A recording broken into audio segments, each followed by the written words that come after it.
Hi friends, मैं अमित कुमार आप सबों का अपने यूट्यूब चैनल में स्वागत करता हूँ। हम लोग क्लास 10th में मैथ को लेकर के आगे बढ़ेंगे। हालांकि आपको बताता चलूँ कि मेरा फर्स्ट वीडियो है यूट्यूब पे। मैं कोशिश करूँगा कि 100% आप लोग को दे पाऊँ। क्लास 10th का बिहार बोर्ड का आज हम लोग त्रिकोणमिति से करेंगे स्टार्ट। सबसे पहले हम लोग त्रिकोणमिति को देखते हैं। त्रिकोणमिति क्या होता है एक्चुअली। तो त्रिकोणमिति है, त्रिकोणमिति इसको जानने से पहले सबसे पहले हम लोग समझते हैं त्रिभुज क्या होता है एक्चुअली। इससे पहले आप सब पढ़े होंगे त्रिभुज क्या होता है। त्रिभुज तीन भुजाओं से बंद आकृति को त्रिभुज कहते हैं, या तीन रेखाखंडों से बंद आकृति को त्रिभुज कहते हैं, राइट। तो हम लोग यहाँ देख रहे हैं कि ये तीन साइड है या तीन भुजा है, ये त्रिभुज हो गया। तो त्रिभुज की तीन भुजा होती है, तीन कोण होते हैं और तीन शीर्ष होते हैं। ये हम लोग पहले से ही जानते हैं। तो थोड़ा सा हम लोग बात करें त्रिकोणमिति का। तो त्रिकोणमिति, त्रि मतलब हो गया तीन, और कोण तो समझते ही हैं सब, और मिति का मतलब मापना हो जाता है। इट मीन्स तीन कोणों तीन कोणों के मापों से संबंधित ही हम लोग इसमें क्या करने वाले, अध्ययन करने वाले हैं। या हम ये कह सकते हैं कि त्रिभुज के जो तीन कोण होते हैं उन और भुजाएं होते हैं, उनसे संबंधित या उनके संबंध को हम लोग यहाँ पे पढ़ने वाले हैं। एट फर्स्ट मैं आपको बताऊं त्रिकोणमिति क्या होता है। त्रिकोणमिति गणित की वह शाखा है जिसमें हम लोग दूरियों को, ऊंचाइयों को ज्ञात करना सीखते हैं, राइट। इसमें बहुत सारे फॉर्मूला होते हैं। एक्चुअली ये एक्सरसाइज फॉर्मूला बेस्ड है, फॉर्मूला पे आधारित है। तो अगर आपको सारा फॉर्मूला वगैरह से याद होता है तो देन ये अच्छे से बन जाएगा। तो एट फर्स्ट ये त्रिकोणमिति हम लोग समझ रहे हैं। तो तीन और कोण हो गया, और मिति का मतलब मापना होता है। तो त्रिकोणमिति का मतलब क्या हो गया कि तीन भुजाओं या तीन कोणों से जो संबंधित होती है उस चीज को हम लोग यहाँ पे पढ़ने वाले हैं। तो एट फर्स्ट सबसे पहले हम लोग बात करेंगे समकोण त्रिभुज का। समकोण त्रिभुज का बात करेंगे। तो समकोण त्रिभुज आप लोग इससे पहले पढ़े होंगे। समकोण क्या होता है, न्यून कोण क्या होता है और अधिक कोण क्या होता है। तो हम लोग सबसे पहले बात कर लेते हैं समकोण का। समकोण मीन्स 90 डिग्री। वह कोण जिसकी माप कितनी हो, 90 डिग्री, उसे क्या कहते हैं, समकोण कहते हैं। वेरी गुड, ये समकोण हो गया। तो एक ऐसा अभी त्रिभुज है जिसका एक कोण जो है अगर 90 डिग्री का हो उसे समकोण त्रिभुज कहेंगे। तो समकोण त्रिभुज का और भी खास कहते हैं, इसके जो अदर दो कोण होते हैं वो न्यून कोण होते हैं, और दोनों अदर जो दो कोण है उन दोनों कोण का सम जो होता है वो 90 डिग्री का होता है। ऐसे भी एक त्रिभुज के तीनों कोण का सम 180 डिग्री का होता है। अगर एक कोण आपको 90 डिग्री का हो गया तो ये कोण और ये कोण, इस दोनों कोण का सम भी कितना होगा, 90 डिग्री का होता है। हाँ, लेकिन ये जो है आवश्यक नहीं है कि दोनों कोण आपस में बराबर होगा। ये आवश्यक नहीं, कुछ भी हो सकता है, यहाँ कुछ अलग हो सकता है और यहाँ कुछ अलग हो सकता है, कोई दिक्कत नहीं। हाँ, लेकिन दोनों का सम जो है आपको 90 डिग्री का ही होगा। गुड। तो समकोण त्रिभुज और भी बातें हैं कि सबसे बड़ी भुजा कर्ण होती है, और ये जो है इसमें एक लंब और एक आधार होता है। तो थोड़ा सा एक बात कर लेते हैं आप लोगों से। सपोज ये ए है और ये बी और ये सी है, तो ये कोण भी समकोण हो गया, और ये कोण ए और कोण सी क्या हो, न्यून कोण हो गया, राइट। कोण ए और कोण सी क्या हो गया, न्यून कोण हो गया। तो थोड़ा सा कोण ए को हम लोग देखते हैं पहले। तो कोण ए और कोण सी, तो कोण ए की जो सम्मुख भुजा है वह BC है, और कोण ए की जो संलग्न भुजा है वो आपका AB है। दो बातें मैंने कही, एक संलग्न भुजा और एक सम्मुख भुजा। सम्मुख का मतलब होता है सामने का भुजा, और संलग्न का मतलब क्या हुआ, जो साथ में लगा हुआ है। तो अगर कोण ए की बात करते हैं तो कोण ए के सामने की भुजा BC, ये सम्मुख भुजा हो गई, और कोण ए के साथ ये जो भुजा है संलग्न भुजा हो गई। तो एक्चुअली होता है क्या, एक समकोण त्रिभुज में उसका जो कर्ण है सबसे बड़ी भुजा, ऐसे भी समकोण के सामने की भुजा कर्ण कहलाती है, राइट। तो समकोण त्रिभुज में कर्ण कभी चेंज नहीं होता, वो जो है वो रहेगा। सबसे बड़ी भुजा जो होती है वही कर्ण होती है, लेकिन अदर जो दो साइड है वो आपस में चेंज हो सकती है। मतलब जो आधार और जो लंब है वो आपस में चेंज हो सकती है। कभी ये लंब और कभी वो आधार, कभी वो आधार, कभी और ये लंब, ये दोनों हो सकता है। बट डिपेंड करता है कि हम किस एंगल के साथ उसको स्टडी कर रहे हैं। सपोज अगर हम लोग कोण ए की बात करते हैं तो कोण ए के लिए ये हो जाएगा लंब और ये हो जाएगा आधार, क्योंकि सम्मुख भुजा हमेशा इसका परपेंडिकुलर होगा, और संलग्न जो होता है बेस होता है। अगर कोण सी की बात करेंगे तो कोण सी के सामने की भुजा ये है, तो ये हो जाएगा लंब और ये हो जाएगा आधार। तो मेरे ख्याल से आई होप कि आपका कर्ण, समकोण त्रिभुज में कर्ण, लंब और आधार का जो कॉन्सेप्ट ये अच्छे समझ में आया होगा आपको। थोड़ा सा आगे बढ़ते हैं हम लोग। मैं इसे इरेज कर लेता हूँ। आज मेरा फर्स्ट वीडियो है यूट्यूब पे, तो हो सकता है थोड़ा बहुत इधर उधर हो जाए, तो आप लोग उसको इग्नोर करके चलेंगे। मैं कोशिश कर रहा हूँ कि बेस्ट आप लोग को दे पाऊँ। थोड़ा सा मैं बात कर लेता हूँ अब त्रिकोणमिति में। तो इसमें क्या होता है कि सब बच्चे लगभग 70 या 60% बच्चे ऐसे होते हैं त्रिकोणमिति से भागते हैं, उन्हें लगता है त्रिकोणमिति बहुत वास्ट। बट मैं जो आप लोग को बताने वाला हूँ, इससे त्रिकोणमिति बहुत इजी हो जाएगा आपका। और आज के बाद कभी भी आप ऐसा नहीं कहोगे त्रिकोणमिति बहुत वास्ट है, बहुत टफ है, बिल्कुल ईजी है। तो सबसे पहले त्रिकोणमिति में हम लोगों ने इससे पहले जिक्र किया समकोण त्रिभुज का, कि ABC एक समकोण त्रिभुज जिसका कोण भी एक समकोण मान लेते हैं, ठीक है। अब इसमें एक आता है त्रिकोणमितीय अनुपात, त्रिकोणमितीय अनुपात, राइट। तो इसमें जैसे साइन होता है, साइन, कोस, टेन, कोसेक या सपोज कोट, सेक और कोसेक, राइट। ये हो गए 6 त्रिकोणमितीय अनुपात होते हैं। ये एक्चुअली अनुपात होता क्या है, ये साइन, ये कोस, ये टेन एक्चुअली आया कहाँ से? तो सबसे पहले बात तो ये साइन, कोस, टेन, कोट, सेक और कोसेक जो है ये समकोण त्रिभुज की भुजाओं का एक रेशियो है। रेशियो समझते हैं आप लोग अच्छे से, अनुपात जिसको कहते हैं। सपोज अगर हम लोग कोण सी की बात करते हैं, कोण सी के सामने ये वाली भुजा, ये आपकी लंब हो गई और ये क्या हो गई, आधार हो गई। तो अगर हम लोग लंब और आधार का रेशियो की बात करते हैं, मतलब लंब रेशियो आधार, ठीक है, तो यही होता है टेन। कहने का मतलब क्या हुआ कि एक रेशियो है, मतलब समकोण त्रिभुज की जो भुजाएं होती है उन्हीं भुजाओं का एक रेशियो है। ये सब साइन, कोस, टेन, सेक, कोसेक जो भी है ये सब समकोण त्रिभुज की भुजाओं की रेशियो है, अनुपात है। गुड। तो थोड़ा सा हम लोग देखते हैं इसमें क्या क्या हो सकता है और भी। तो सबसे पहले ये कर्द हो गया, हम लोग इसे H से लिखते हैं परपेंडिकुलर P से, और ये बेस हो गया B से। तो अगर हम लोग P और P रेशियो H लिखते हैं तो ये होता है साइन। क्या होता है ये, साइन। और एंगल C से लिए हैं या एंगल C के सापेक्ष लिए हैं, एंगल C की बात कर रहे हैं तो एंगल यहाँ C लिख करके दिखाएंगे। और साथ में एक बात मैं बता दूं आपको कि ये साइन और ये C जो है ये आपस में गुणनफल नहीं है बल्कि एक संकेत है। क्या है ये, बल्कि संकेत है, गुणनफल नहीं है। अगर क्वेश्चन आपसे राइज होता है कि साइन और ये C गुणनफल है तो आप इसे रॉन्ग करके आएंगे, ये गुणनफल नहीं है बल्कि एक संकेत है, ठीक है। तो ये साइन C क्या हुआ, तो ये लंब और कर्ण का एक रेशियो का संकेत है, ये है ना, ये अनुपातिक हुआ। फिर आपको B और H के लिए क्या हो जाता है, कोस हो जाता है, ठीक है। फिर अगर आप P और B का करेंगे रेशियो, ये हो जाएगा 10, उसके बाद सेक, फिर कोसेक और उसके बाद कोट आता है। तो ये 6 हो गए। तो थोड़ा सा बहुत सारे बच्चे बोलते हैं कि सर मुझे ये जो 6 रेशियो ये जल्दी से याद नहीं होता है, इसका फॉर्मूला वगैरह सब। मैं आपको कुछ एक यूनिक का जो है इसको याद करने का बताता हूँ प्रोसेस, आप लोग केयरफुली सुनेंगे। मान लीजिए कि ये 6 जो है आपके साइन, उसके बाद कोस, फिर आपका क्या है 10,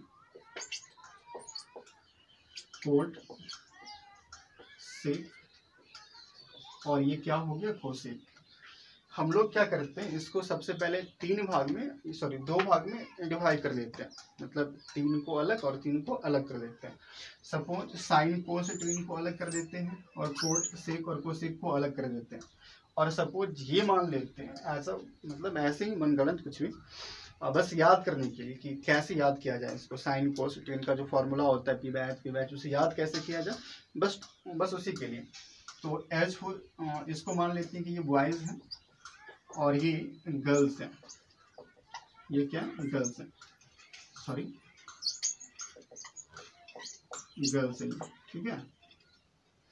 तो साइन कोस टेन हो गया, फिर कोट, सेक और कोसेक हो गया। तो इसमें हम लोग हमेशा लगभग यूज करते हैं साइन का एट फर्स्ट। जब भी बात बोलने की आती है वो साइन को पहले बोलते हैं, साइन को पहले ही हम लोग बोलते हैं, फिर साइन का जो उच्चारण होता है पहले आता है हम लोग को जुआ पे। तो मान लेते हैं कि साइन सबसे बड़ा भाई है, ये 3 लड़के हैं, तीनों में सबसे बड़ा कौन है, साइन है, मान लेते हैं, कोई दिक्कत नहीं। उसके बाद कोसेक, उसके बाद कोस और उसके बाद टेन है। और ये कोट और ये सीक और ये कोसिक जो गर्ल्स हैं। तो अब साइन है, तो बात हुई शादी की, शादी साइन का किया जाए तो साइन सबसे बड़ा है, तो इसका दायित्व तो बनता है कि सबसे पहले अपने पसंद से करे। ये करा भी, तो देखा यहाँ पे कोशिक जो सबसे बड़ा है, थोड़ा सा सबसे लंबा भी है, पतला दुबला, अच्छा थोड़ा सा ब्यूटीफुल है। तो देन ये क्या हुआ, इधर आगे चिपक गया, इधर ये साइन गया कोशिक के साथ, राइट। अब देखिए, अब कुछ अब बच गए दो इधर, दो इधर।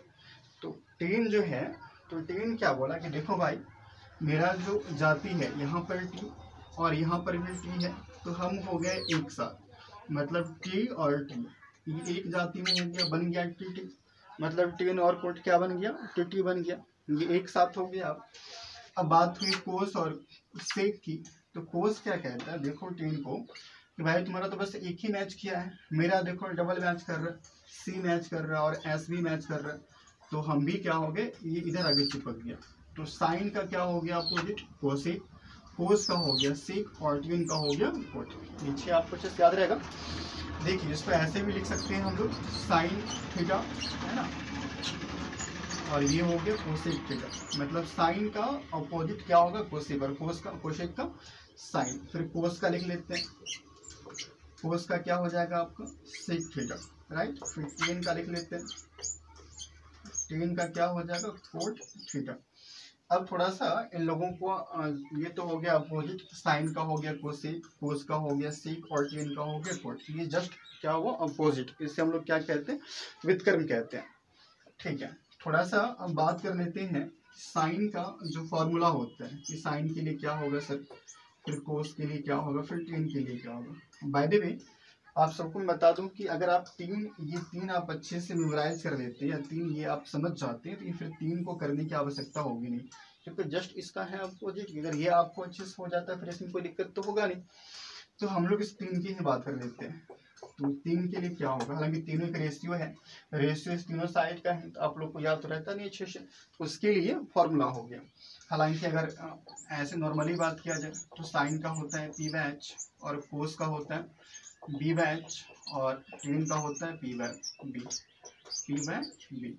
लेकिन ये याद कैसे रहे, है ना, इसके लिए एक फॉर्मूला है। हम लोग ऐसे कह सकते हैं पी, उसके बाद बी और फिर पी, नीचे कर सकते हैं हम लोग, है ना, एच एच बी। याद कैसे रहेगा, इसे हम लोग क्या पढ़ेंगे, अब थोड़ा सा फनी टाइप का है। पाकिस्तान है ना, भूखा पड़ा, पी से पाकिस्तान, बी से बोलेंगे भूखा और पी से पड़ा, पाकिस्तान भूखा पड़ा। हिंदुस्तान हरा भरा, सही बात भी है, पाकिस्तान भूखा पड़ा, हिंदुस्तान हरा भरा, याद रहेगा। तो ये पहला पी बाय एच किसके लिए हो गया, साइन के लिए, बी बाय एच कोस के लिए, और पी बाय बी किसके लिए हो गया, टेन के लिए। और जब बात कोसेक की करेंगे तो जस्ट एच बाय पी हो जाएगा, बात करेंगे सेक की तो एच बाय बी हो जाएगा, कोट की बी बाय पी। अगर ये तीन आपको अच्छे से मेमोराइज हो गया देन ये तीन आपको होना ही होना, कोई दिक्कत नहीं है। और यहाँ से भी आप रखेंगे याद कि साइन का क्या होता है अपोजिट, फिर कोस का क्या होता है, फिर टेन का क्या होता है। तो साइन का होता है कोसेक, कोस का होता है सेक, और टेन का होता है कोट। और ये हो गया आपका याद करने का फॉर्मूला। पाकिस्तान अगर आपको याद नहीं हो तो आप कहीं लिख ले ऐसे, है ना, कि पाकिस्तान भूखा पड़ा, हिंदुस्तान हरा भरा, इस तरह से आप याद कर सकते हैं, इसको कोई दिक्कत नहीं होगा। तो मेरे ख्याल से लगभग थोड़ा बहुत जो कॉन्सेप्ट है आप लोग का क्लियर हुआ होगा। थोड़ा सा और आगे बढ़ते हैं इसको लेकर के।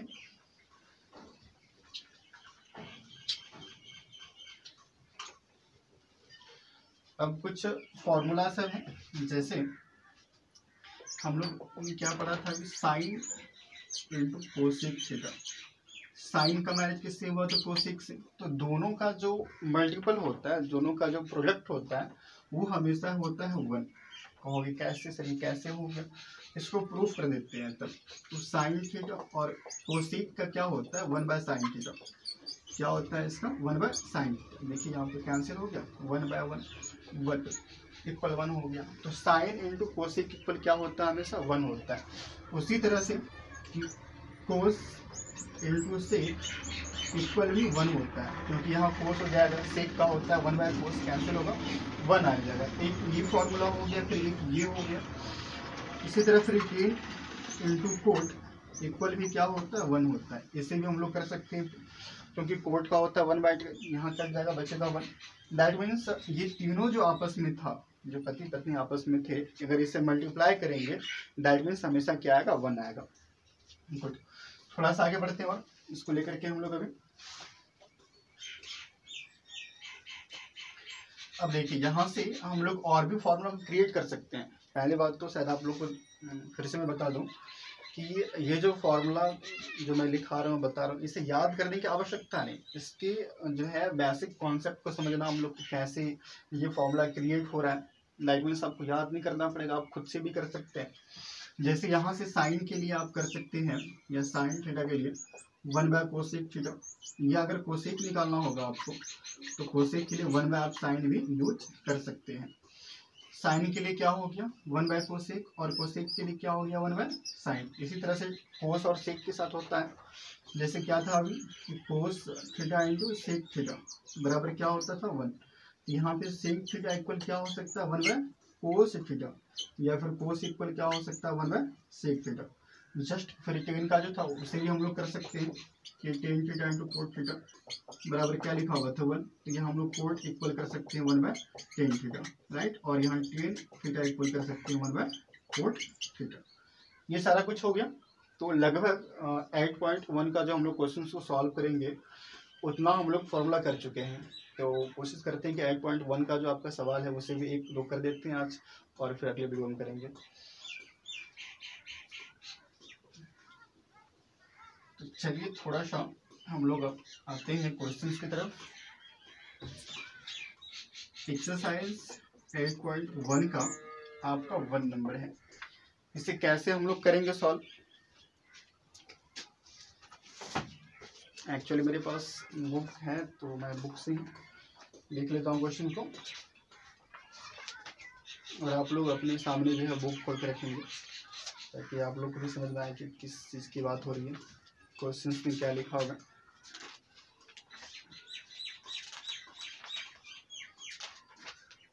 चलिए पहला क्वेश्चन है आपका कि एबीसी, त्रिभुज एबीसी में जिसका कोण भी समकोण है।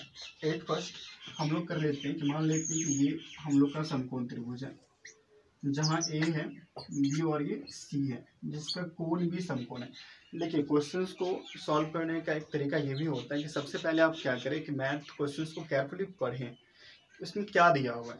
उसके बाद होता है कि उसमें करना क्या है, और थर्ड होता है कि कैसे किया जाए। तो सबसे पहला क्या हुआ कि दिया हुआ क्या है ये फाइंड आउट करना बहुत जरूरी होता है सबके लिए। तो सबसे पहले क्या दिया हुआ था कि एबीसी एक त्रिभुज है, समकोण त्रिभुज, इसका कोण भी क्या है, समकोण है। तो जब कोण भी समकोण है तो स्वाभाविक है कोण ए और कोण सी क्या होगा, न्यून कोण होगा। कोण ए और कोण सी क्या होगा, न्यून कोण होगा। और इससे पहले बताया था कि कोण ए और कोण सी जो न्यून कोण है, इस दोनों का सम भी क्या होता है, हमेशा 90 डिग्री का होता है, राइट। फिर यहाँ दिया हुआ है कि ए बी जो है आपका वो 24 है, 24 cm का है, और बी सी जो है आपका 7 cm का है। करण निम्नलिखित का मान ज्ञात कीजिए, ठीक है। तो सबसे पहले हम लोग यहाँ क्या कर लेते हैं, ये समकोण त्रिभुज से देख लेते हैं आप। तो यहाँ पर ए बी तो है, बी सी भी है, बट कर्ण नहीं है। तो एट फर्स्ट हम लोग क्या करते हैं, कर्ण निकाल लेते हैं। तो कैसे निकालेंगे, तो ये यहाँ लिखेंगे सबसे पहले कि त्रिभुज या समकोण त्रिभुज एबीसी में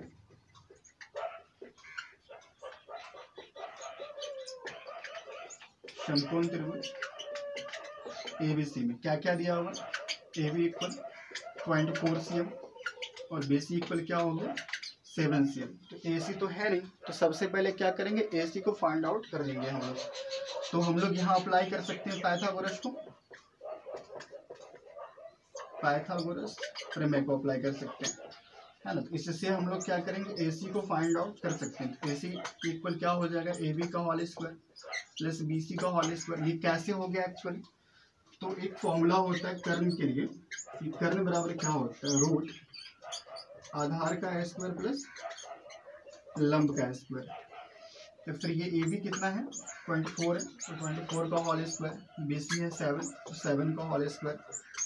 फिर ये हो जाएगा 576 plus 49, that means 6 into 5 equal 25, right. ए सी हम लोग क्या कर दिया, फाइंड आउट कर लिए हैं, बहुत इजी तरीके से किए हैं। समकोण त्रिभुज था जिसका कोण भी समकोण है, और ए बी है 24 और बी सी है 7, तो कर्ण तो दिया हुआ था नहीं, तो हम लोगों ने क्या किया, तो पाइथागोरस को अप्लाई करके ए सी मतलब कर्ण निकाल लिया, राइट। अब क्वेश्चन था आपका, क्या करें आप कि साइन ए और कोस ए का जो है वैल्यू फाइंड आउट करेंगे। पहला क्वेश्चन था, शायद आप लोग को दिख रहा हो, पहला क्वेश्चन था इसका कि साइन ए है ना, साइन ए है, उसके बाद फिर कोस ए का मान निकालना होगा। तो मैंने कहा था कि कोण जो होता है यहाँ पे, ये ए जो है यहाँ पे, ये गुणनफल नहीं है बल्कि एक संकेत है। तो जब भी कोण ए की बात कर रहा है तो हम लोग कोण ए की तरफ ध्यान देंगे, देखेंगे कोण ए कहाँ पर है। तो कोण हम लोग का यहाँ ए है, एक न्यून कोण है, तो कोण ए के सामने की भुजा क्या हो जाएगी, ये सम्मुख भुजा होगी, ये लंब हो जाएगी, और कोण ए का ये हुआ संलग्न भुजा, इसे हम लोग आधार कह देंगे, और कर्ण तो ये रहेगा ही। तो साइन का क्या था फॉर्मूला बताइए, पाकिस्तान जो है भूखा पड़ा, हिंदुस्तान हरा भरा, तो पहला वाला पी और एच हो गया, मतलब पी बाय एच हो गया, पी बाय एच। तो पी मतलब हो गया क्या, लंब, परपेंडिकुलर। तो कोण ए की तो सम्मुख भुजा ये है, तो ये हो गया आपको बी सी, और कर्ण की बात करते हैं तो कर्ण क्या हो गया, ए सी, यहाँ हो जाएगा ए सी। तो बी सी हो गया 7 और ए सी हम लोग फाइंड आउट किया 25, ये हो गया 25। फिर कोस ए का मान निकालना है, तो कोस ए देख लेते हैं। कोस में क्या हो जाएगा, भूखा बीच में था, उसके बाद नीचे था आपको हरा, तो फिर ये हो जाएगा बी बाय एच। तो इसके लिए कोण ए के लिए ही, अगर ये आपका सम्मुख भुजा लंब है, इसका संलग्न भुजा क्या हो जाएगा, आधार हो जाएगा, अर्थात ए बी बाय क्या हो जाएगा आपका ए सी हो जाएगा। ये हो गया ए बी बाय ए सी, मतलब 24/25, राइट। सेकेंड इसका क्वेश्चन है कि साइन सी और कोस सी का वैल्यू कितना होगा। तो साइन सी देखिए, अब यहाँ पर क्या होगा कि एंगल चेंज हो गया, इससे पहले एंगल ए था और यहाँ एंगल सी है, ठीक है।